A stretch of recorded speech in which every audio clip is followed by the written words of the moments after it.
You got me, Benji. Testing 1, 2.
Appreciate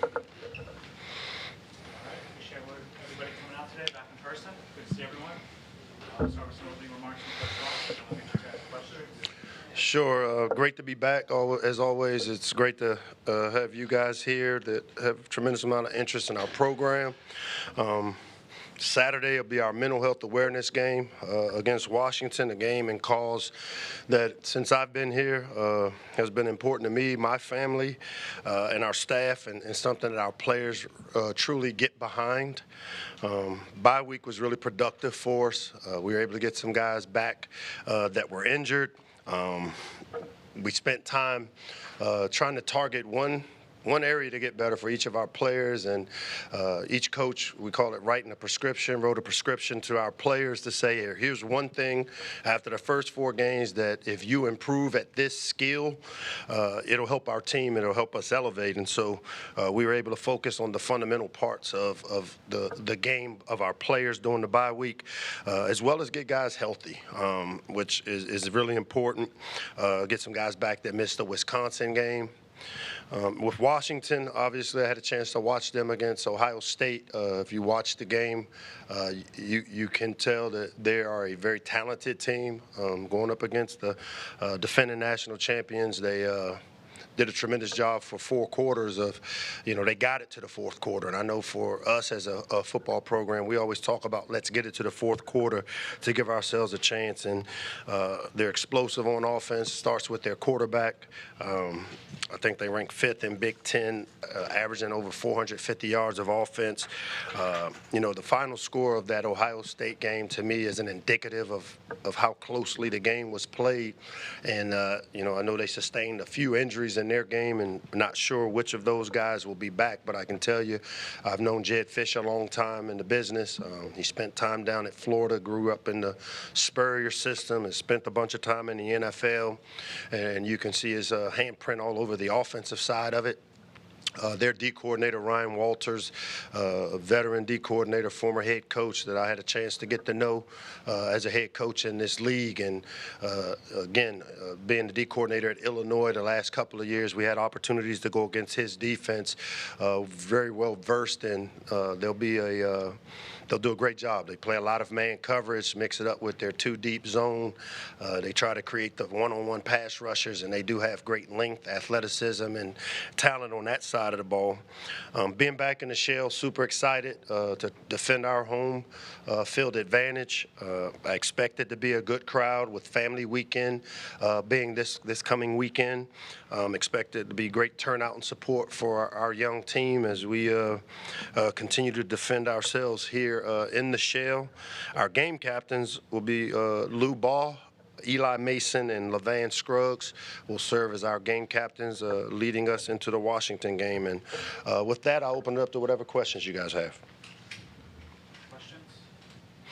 Start with Gene on your left. Thank you. Hey, Mike, how are you? Gene, what's up? Have you kind of re-examined the way you guys handle bye weeks, given that the results haven't been? Man, Dustin told me that. Dustin, what is our bye week record? Dustin literally said it. 0-9. 0-9. Yes. I ain't been here 9 years, have I? 9 times. Oh, no, nine games. Was that funny? No. So, no, I mean, we evaluate everything we do, Gene. That's a great question. Dustin literally just said, you'll probably get asked that. And I said, well, what is my record after buys? Because, we usually practice how we have to. And I grew up in an era where the bye week is used kind of like a prize fighter. When in between rounds, he sits on the stool. His eyes are looking across at his opponent. He's getting instruction from his coaches. He's getting recovery from his coaches. He's getting a little rest.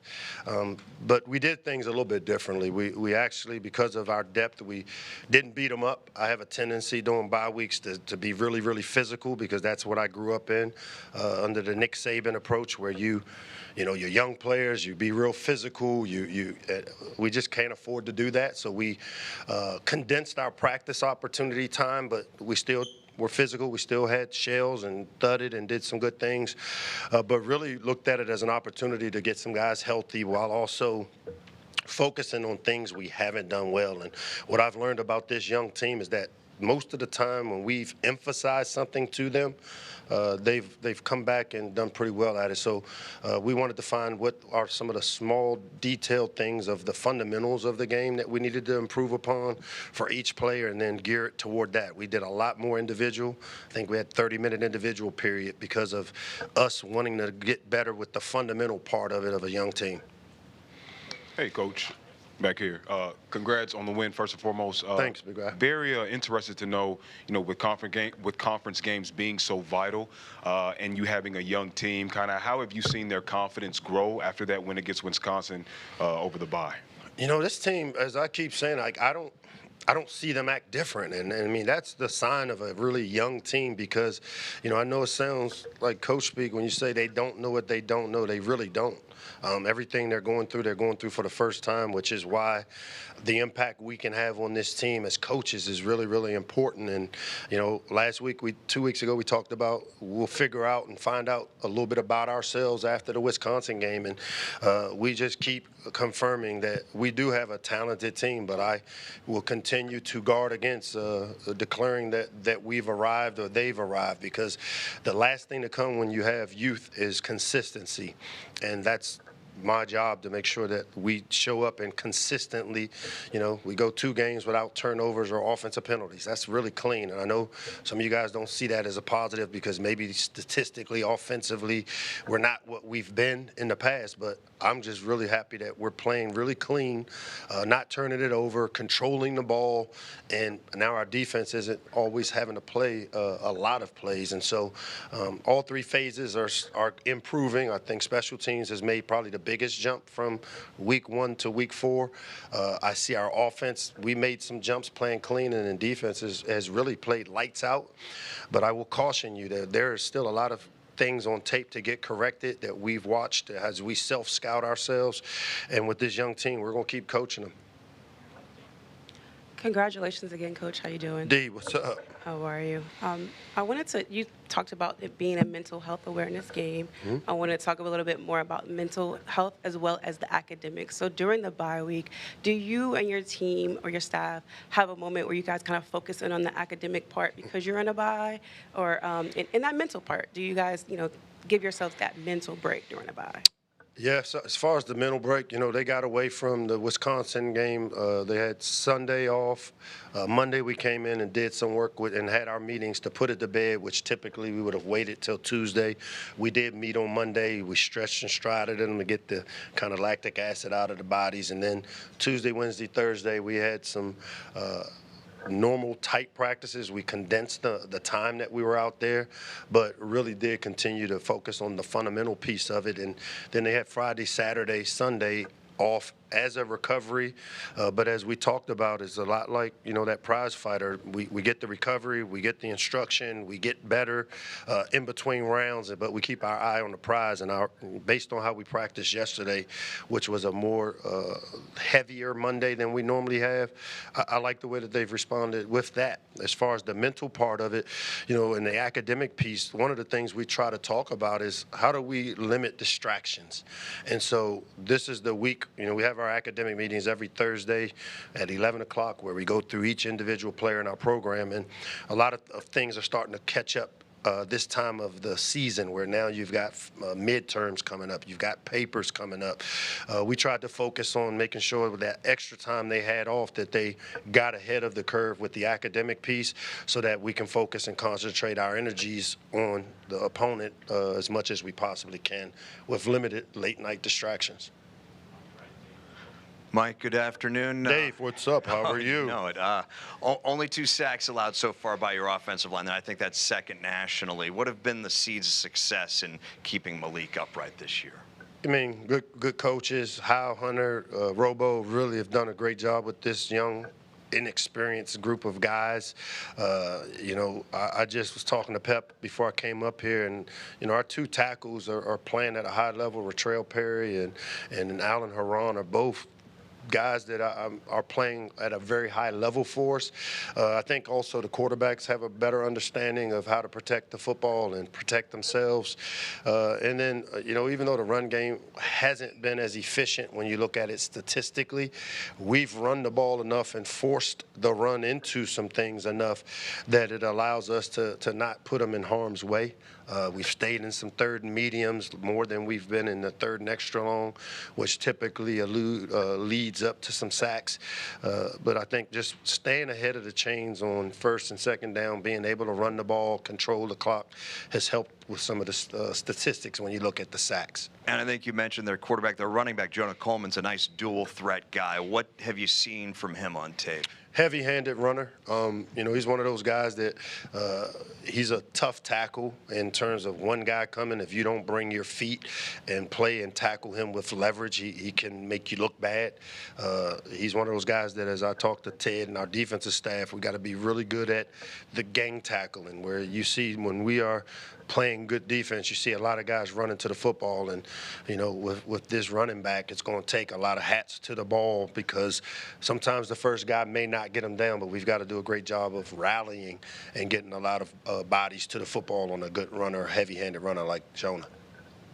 Hey, Mike. How's it going? G, what's up? Good to see you. Not to make you feel old, but do you have any memories of your 13th birthday, which was the last time that Maryland played Washington back in the Alamo Bowl in '82? I was probably out in Lot Z during my 13th birthday. This time of year, I might have been out there the last time they played them. But, yeah, you've talked about, expanding the conference and how that helps the Maryland brand, but also you have a relationship with Coach Fish, and does it make that a little bit easier in planning for a team that you guys haven't played in such a long time? None of that matters, and it's, again, we watch the tape.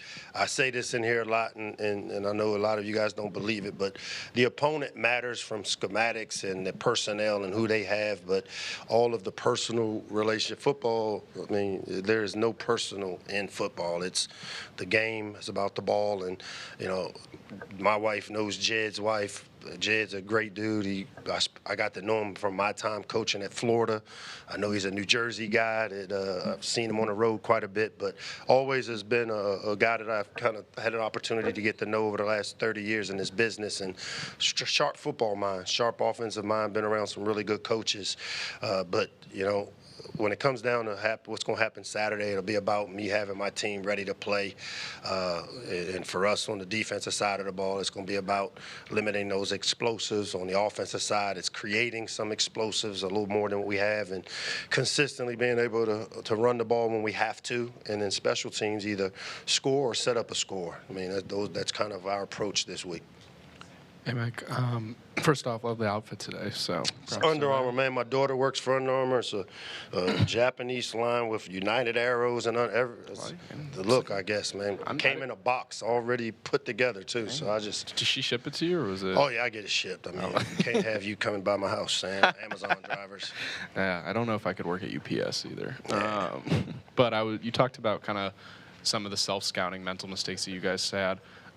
What are some of those things that you're working on? I know drops has been something that you've brought up, and I think you're second in the Big Ten in that. But I'm just wondering, while it has been a great start, where are you looking to kind of improve after the bye? Well, I think I said it earlier, the consistency, because you bring up drops, and 2 games ago we had no drops. I did fix that game, but they popped back up a week later, so we are emphasizing it again. If you come to practice, you'll see 4 jugs machines. I almost bought the Monarch machine like I am. It's a machine that you can just be out there on the field by yourself. You don't need quarterbacks to throw. I'm looking to do any and everything we can to improve. And typically, like I said, the things we've emphasized with this group, we will. I went back and watched every single drop we've had during the bye week. And, it's a simple fundamental called looking it in to the tuck. If you ever want to study it and if you want to fix drops, see how many times the ball hits their hands and their eyes go to make a play as opposed to looking it all the way in. And those are things that can be fixed. We studied it. We're working on it. You'll hear me screaming, eyes to the tuck. I've had to deal with these before. Good teams don't beat themselves, and we've cut all the other self-inflicted wounds out. You haven't said, hey, man, 2 games with no turnovers. Old Sam comes with the drops, boy. But so I'm working on those drops for you, Sam, and I'll try to get that fixed this week. For sure. No Michael. Hey, Coach. What's up? With the bye week struggles, is there any reason or reasons you can pinpoint why it's been that way in recent Yeah, I didn't even know. Again, I had to ask, what's my record after bye weeks, but I didn't know it was that bad. It was terrible, 0 for 9. You know what? You guys also realize that we play really good teams in the Big Ten after a bye week, and as a team that has been developing, we faced some tough teams coming off of a bye, and it's no different this week. And so, yeah, I've looked at what we need to do differently. Some of it is not beating us up because I'm from kind of that old school philosophy of it is like being in spring ball again, and hey, let's just get 120 plays of practice. Let's be physical. Let's let the young players tackle to the ground. And then all of a sudden, I've got a bunch of injuries that happened during the bye week that doesn't allow us. So it's a fine line, and I mean, you can find stats for how I am after a Friday night game. I can't keep up with the stats. That's why I try not to think or know what they are, because when you ask, you can get a real authentic answer. We are working to find a way to win this game at home. We looked at our team where we were. We decided how and what type of practices we needed to have. We focused more on fundamentals than scheme this past week. Gave a lot more individual time, really tried to hone in on let's get better at one thing, because if you try to fix everything, you end up fixing nothing. And so that's what we took that approach, and we'll see how it works on Saturday. And then regarding the incident with Daniel Holmes last week. You're the guy. You're right. Mike asked. No, just kidding. Will he be suiting I up bet on you. Will he be suiting up on Saturday? And then what are the steps that you guys take as a staff to eliminate those potential distractions in the future? Yeah, we hadn't had one of those in a while. I don't know if you checked that stat, but it's been a while since we had one of those. We handle that stuff internally, Mike. Like, I never want to get up here and embarrass kids, and so we handle it internally. Spoken to my bosses, obviously. I don't get into personnel matters, much like injuries here. We'll let this thing run its course internally, and we'll see how it works out. Coach, you've talked a lot about the young pieces and the new pieces on this offense this year. How have you seen a guy like Octavian, who's seen different iterations of this program, be kind of a glue for the new faces this year on the offense? Yeah, you can't buy leadership, and that's what I'm starting to see from Octavian, and not just, on the football field, but, a week ago he's our student athlete of the week, which I'm a big believer that how you are off the field usually translates to who you will be on the field, and I like Ock's progression. He's kind of the poster child this year for what a developmental player looks like in our program. Guy that's played every year, never redshirted. His stats continue to get better with each year. I've seen him grow leadership-wise, on track to graduate, starting to teach and coach the younger players the right way of how our standard is and needs to be for us to create some consistency. So big fan of what Ock has done for us this year, and we're going to need a big game out of Ock this week. Hey, Coach, right here. What's up, big man? Yeah, we talked a lot about Zahir Mathis and Sidney Stewart, like getting comfortable with this defense. But now that consistency is really shown with them, ESPN just gave them one of those top freshman awards with Malik. How have you noticed Zahir and Sidney really getting comfortable now, almost leading this offense or the defense in statistical categories into Big Ten play? A byproduct of their abilities, which, I'm not here to say I told you so, but these two young guys were guys I've talked about when you ask what young players before the season. And I said I think we'd be able to rush the passer a little bit better than we have in years past and not have to add blitzers, I think is what I said. And both these guys were guys that were heavily recruited out of high school. They're both super talented guys. But probably the thing that you guys don't know is these guys have some tremendous whys. When you sit and talk and you've got a chance, because I let freshmen talk to the media now because of the landscape, but you get a chance and a feel to see the maturity level that both those young guys have. And, having Sid here for spring ball was an added value for us because we had a chance to really kind of see the player that we thought we were recruiting because he missed most of his senior year. But then to get Zaire here on Father's Day in June and just to see how quickly he's progressed. Ted coaches that position group, does a tremendous job in their development within our scheme. This scheme is built for those type of pass rushers, and they both have taken advantage of some opportunities, but they're still young players, man. And, it's always great for our program and for them to be recognized that way, but we're doing everything we can to insulate them to keep it the main thing, which is the internal standards that we have.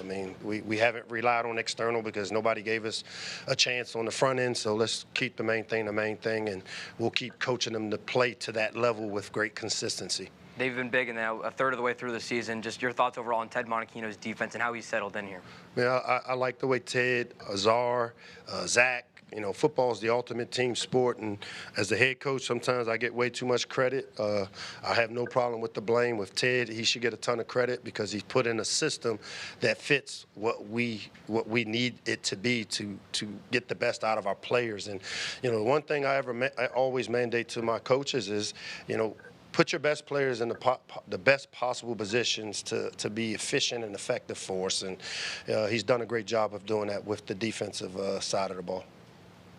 Hey, Coach.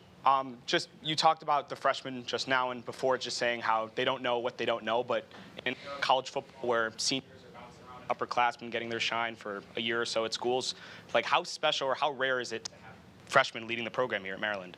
It's always good when they play the way these guys have. I've been around here, 17 years, so I've seen a lot of freshmen come in and play. I've seen the DJ Moores, the Stephon Diggs, the Yannick Ngakwe's, Sean Merrimans, the Vernon Davises. These guys are in that same world, and we've recruited really well. We've evaluated really well during my tenure here, and we'll continue to do that. And so, as I said, to our team, like a lot of people don't know or didn't know the type of talent that we've put together because 64 of the guys are new. There's a lot more questions than there were answers, but I can just tell you we are nowhere close to being what I think we can be. But I really like this team and I like their hearts. You said earlier, you mentioned the reason freshmen are talking to the media this year is because of the landscape. Yeah. Could you expand on that? Yeah, I mean, they NIL, name, image, and likeness. If I hold them hostage and don't let them talk, people won't know if they can represent their brands and know what type of influencers they can be. And so in this day and age, I used to be more afraid that they didn't have the experience to stand in front of such a professional group of guys that are going to, ask tough questions of a young guy. But in this day and age, we've done our part, Dustin. We've done a lot of programming over the summer with training young players on how to deal with this media. But this is an opportunity for me. If I were to not give them this opportunity, I'm taking away possibly opportunities for them to maybe create some value for themselves in the name, image, and likeness space. Two more? Sheesh. I'll give you an easy one. Messiah Delhomme just sparkles on tape. He's blocked 2 punts in 2 consecutive weeks. I don't know if that's ever happened here before. What do you see from him, and did you know he was going to be at that level of player when you looked at him? I mean, there's no doubt we thought he was a really good player, or we wouldn't have recruited him here. He's a guy that missed his senior year, broke a leg, and did not participate his senior year in high school. But we saw enough of his junior tape, and he was a guy that was recruited by everybody in the country. I mean, it was a great steal to be able to get him out of Virginia. And, Coach Scott Luttrell has done a tremendous job for us down in that 757 area, bringing guys out of Richmond. If you look across our roster, we've never, in my opinion, maybe since the Bobby Ross era, where the Covington boys and some of those guys that had opportunities to come from Virginia to Maryland, Coach Scott has really given us an imprint there in that Tidewater, Richmond area that we haven't had in years. And so a lot of talented players down there, and we're excited. And Messiah was one of those guys that we saw a lot on junior film. Most people still recruited him coming off of the injury. We were able to hold him through a tough 4-win season a year ago. And, I think I've said in here, like, he's one of those freshmen that I thought could help us early. And he's doing it on special teams, but he's also made some plays on the back end where in practice, he's one of those guys that was always around the ball, and the ball finds him. So, like the young player that he's showing to be he'll have a chance to be a pretty good one. Hi, Coach. Can you just talk about how Pep has impacted the offense, especially with the freshman quarterback having that seamless success thus far?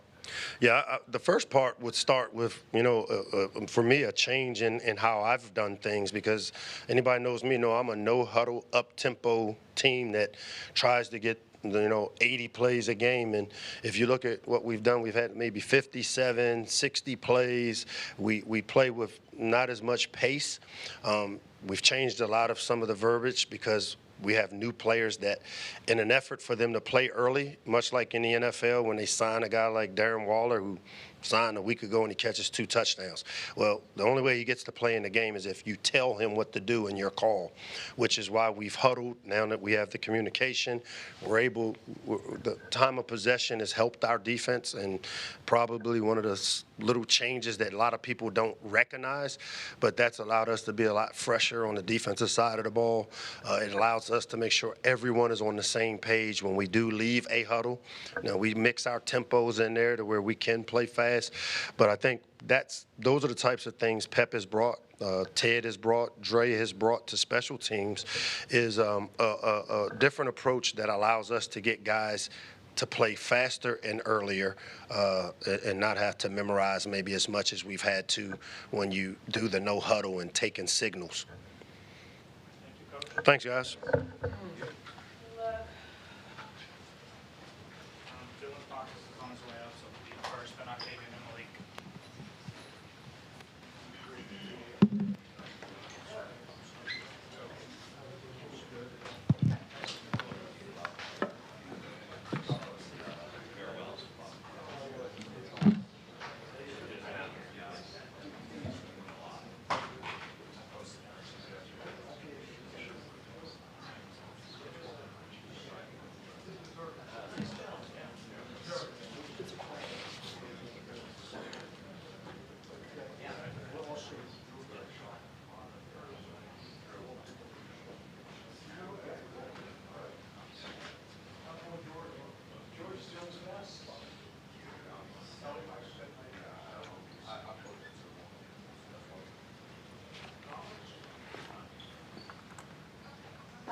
All right, how y'all doing?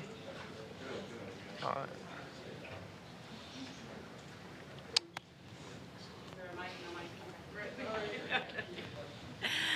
Hi, Dylan. So I'm asking everyone today on the emphasis on the academics. So where you are right now with the season, how are you doing? How are you feeling academic-wise right now? Academic, I feel amazing. Like, I feel just as good as I do on the field. We got great support. Those, I call them my coaches downstairs. Like, our coaches at Gossett who help us out with making sure everything is in order to get everything done. And yeah, I'm feeling good with my academics. I'm pretty sure everybody else is too.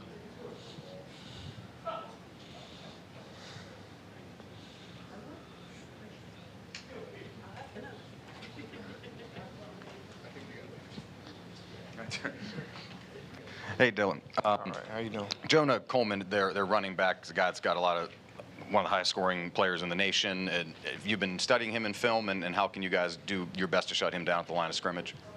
Yeah, we've definitely been studying him. We've been studying him just like how we study every other running back.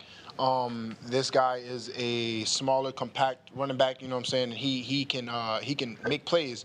So in order to combat that, we just gotta win the line of the scrimmage. You know what I'm saying? So we have to be violent at the point of attack, and we have to try to shut down the run game early, so that we can open up the pass and open up the pass rush and things like that. So we're definitely going to play our best game up front, so that it makes it tougher for him to make those plays and open up the game to a whole nother game. You know what I'm saying? So we're gonna shut that down.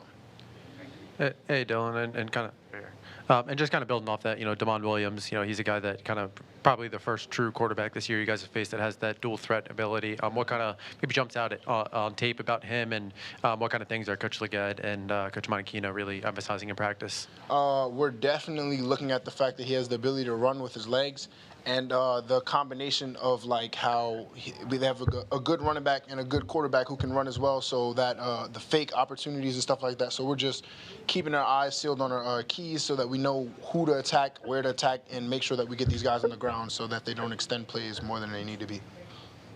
Hey, Dylan. How you know?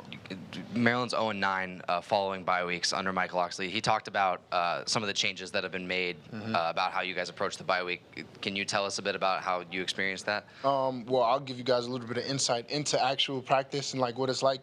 So I've been here for about 3 years now. So I've experienced 2 seasons, what it's like coming off a bye week and taking a loss, and what it's like. And this is definitely a different mental aspect was added this year. Like, we were given actual prescriptions. So like, it was a little card with a prescription for exactly what you need to work on and get better on, and how you can improve and elevate your game. And that was assigned by position coaches. That was assigned by head coach, position coaches, down to the T of your game and what's going to get us to a victory. So I feel like we took a lot of no time off and used the bye week as more of a pit stop than sit down and relax. You know, it's just a pit stop to get back on this race.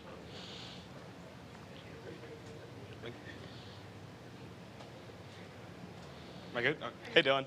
Just wanted to ask about freshmen Sidney Stewart and Zahir Mathis and just what's allowed them to be so successful as freshmen.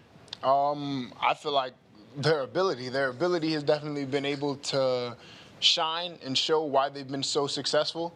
The fact that they are freshmen and they haven't experienced college football before is another factor into why they're so they're ready. Like, all they know is what they have seen, and they've seen winning, they've seen pass rushing, they've seen going getting sacks. So that's all they know. So they don't have anything holding them back, basically. So I feel like these guys are just a great complement to each other, because if a quarterback tries to roll out 1A, there's a guy who's going to go get him, and there's a guy who's going to go get him, vice versa.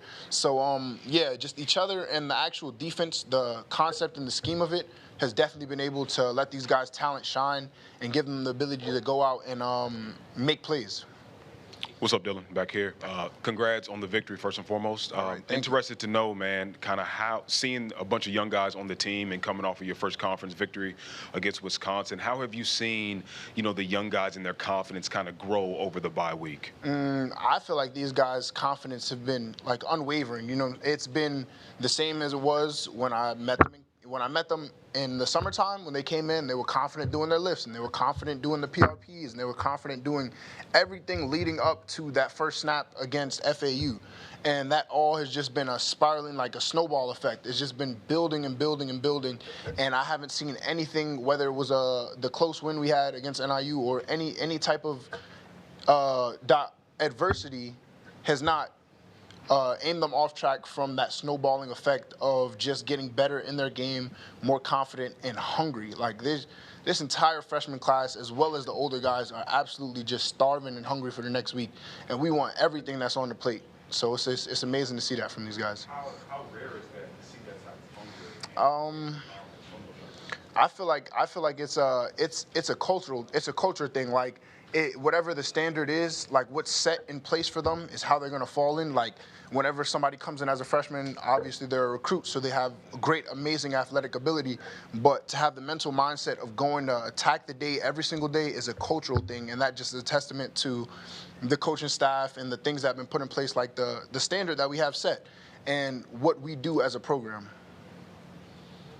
Hey, Dylan, right here in the front. How you doing? Just wanted to kind of follow up on that. With all the freshmen that have become leaders on this team so instantly, how does it kind of feel different from your last 2 years here this year? Difference. It definitely it spreads the accountability. Like, it's horizontal across, like, all. There's no blaming of any position groups. There's no blaming of any guy. We all have been understanding that we're in it together, and that's what has been coming in more, that there's a lot more younger people and there's a lot older guys. So it's like, it's a good mesh. Like, they keep me going. Like, when I see them go making a play, I'm like, they just got here. I've been here for a while. Let me go make a play. You know what I'm saying? So it's a very good, like, mesh. It's a very good mesh, and it's different. It's different than it has been.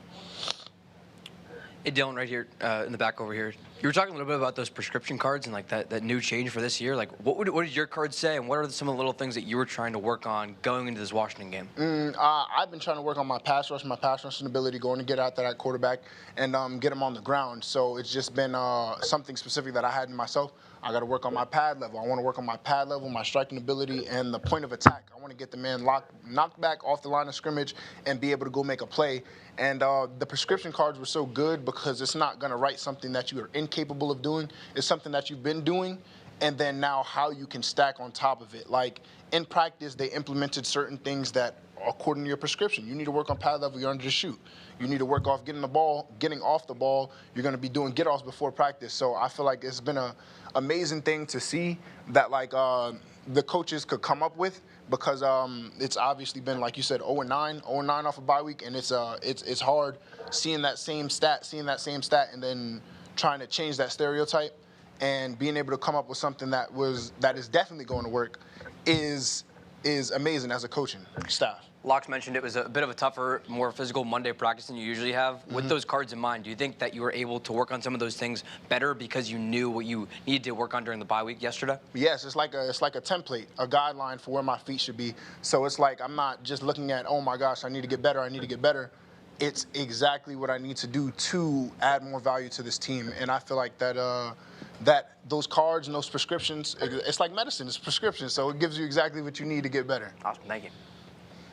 Dylan, the 11 points a game, but where do you feel this unit can still make strides? Where do you want to see this unit get better over the next 3 weeks? I want to see us grow with the ability to stop the run. Like I mean, as any other defensive lineman in the nation would want their group to allow under 50 rushing yards. You know what I'm saying? Like we want to make sure that there is a absolute fest of interceptions. Like these guys are catching picks because we're getting to the quarterback, and we're attacking and dominating the line of scrimmage. So that's what we want to work on as a defense. We want to work on dominating the line of scrimmage so that the run is not an option for teams, so that they go ahead and get to the pass, and then we're able to go get back to the quarterback so that our DBs can go and get stats. Hey, Dylan.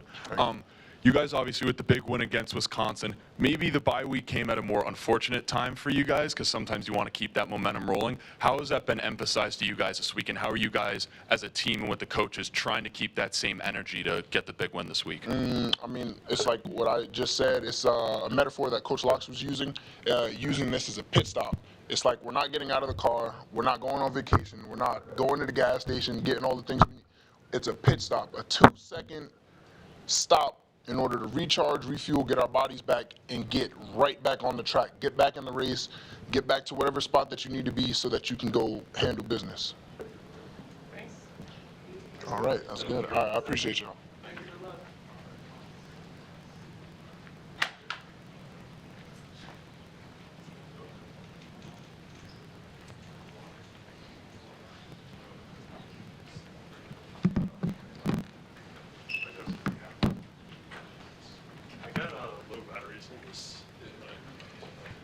Turn it off. Okay.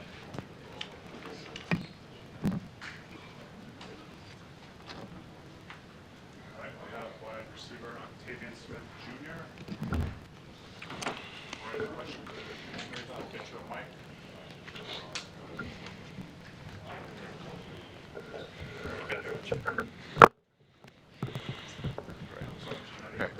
Hey, Coach was talking to us about the prescription cards. He wanted each one of you guys to get in the open week. Can you kind of, from your perspective, give us how that's kind of a change up from past years in terms of how you handle bye weeks and how each of you can get better individually? You said prescription cards? Yeah, prescription cards. Oh, yeah. Like the thing that they give us to get better on. Yes. Okay. Honestly, this isn't the first year that we've done it. Like we've done it like not just like bye weeks. We've done it throughout the off season when we had like break periods between like workouts and things of that nature, just to continue to always improve your game and get better at things that we don't see as players. Them being coaches doing it for so long and doing it at such a high level, they see things that we don't, and at the end of the day, they're here to help us be better. So.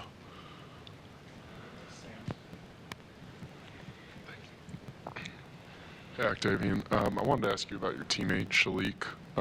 You guys have been here for a while now. Talking with him and his mom, he's gone through a lot and kind of persevered. Just can you talk about his journey from an outside perspective and what you've seen in the maturity and growth that he's taken? Oh, yeah, my guy Punch. Yeah, we came in together freshman year, summer of 22. And just being with him, like me, him, and Leon, like we all was just like Coach Brew, who was the receiver at that time.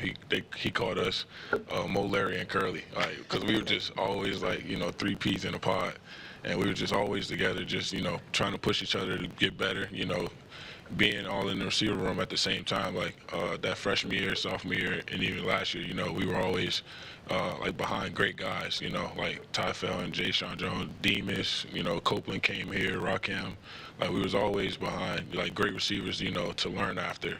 And like with Punch, like he never once like like just like anybody, you know, someone who has high aspirations for themselves and like want to get to the league and stuff like that, and you know things not going your way, it can get tough. And he was just tested mentally, but like Punch, he ended up overcoming it, and that just speaks to his character. And you know, me being his brother, being here all 4 years, seeing the growth, like you know, I've been there, you know, talking, like we both talk to each other.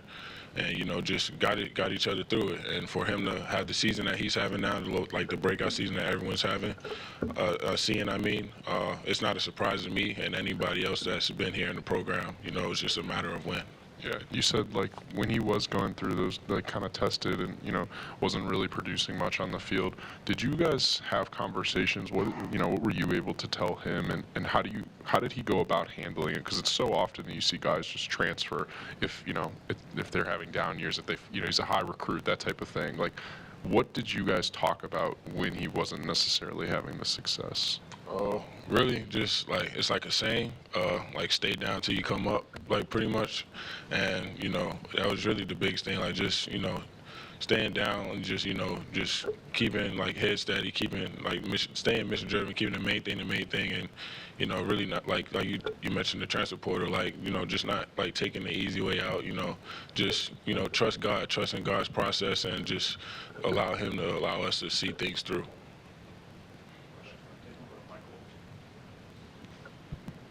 Hey, Octavian, since you've been here, you guys obviously haven't been able to win after the bye week yet. Why do you think that this year, with the level of preparation that you guys have had, you'll be able to reverse that trend? I say we got a little bit more extra rest time, but with the rest time that we have, it really wasn't like days off. It was just limited reps in practice, just to take the load off of our legs and things like that, off of our bodies. But it didn't change like how we prepare for any team. Like we're preparing for Washington the same way that we were preparing for Towson. So. Hi, D here. How you doing? I was going to ask you about Washington, but now I want to ask you about leadership and who are some of those guys that aren't in your position group that come to you and you've had to mentor? Come to me in terms of like just mentorship, yeah, for help. If you're say a little later after practice, are there any guys that kind of lean on you a little bit? Yeah, I definitely say younger guys, like the underclassmen, like me being a senior, and being like doing it for 4 years. The game's like slowing down for me, and I understand more, and it's helped being behind like guys like I mentioned earlier, to like help propel me in that way for when it's my turn to be a leader like I am now. I'm ready to take the throne and be successful at it, and do it efficiently. So I really just say it's not a position group specifically that comes to me. It's really just like younger guys who just want to pick my brain on some things. Yep. Hey, Octavian, just wanted to ask you as a senior, with all the freshmen who have made an impact in this team, obviously Malik, you also got the guys on defense, just how does this team kind of feel different in your eyes, and how have you kind of grown with the young guys and helped them out? I see the way this team felt been different from years past.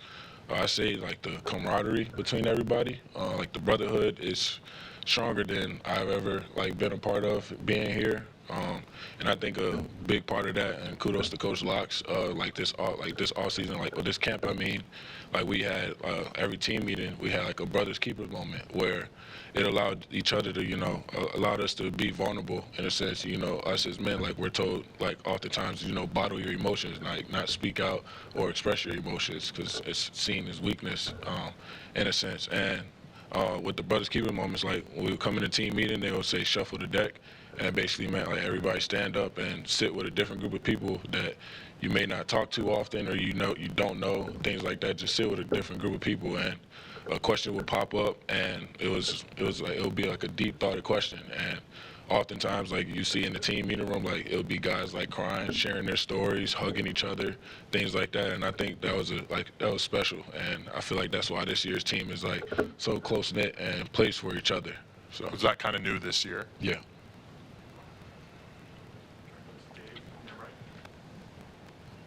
4 games into the season, Octavian, under new coordinator switch this year on your side of the ball. What do you feel the biggest difference has been for you guys in the games?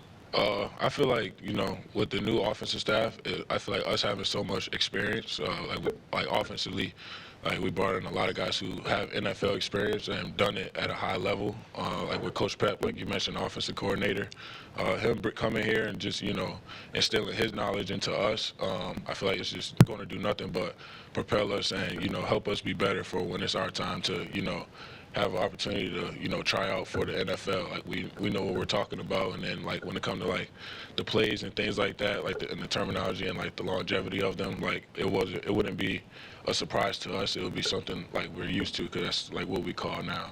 And we know it's all about you guys, but what have you seen, what have you heard about this Husky defense that really kept Ohio State in check for, a big chunk of last Saturday? Well, I say the secondary, and us as receivers, we're taking on the challenge. And we're actually we're looking forward to it. Thank you, guys. Quarterback Malik Washington next.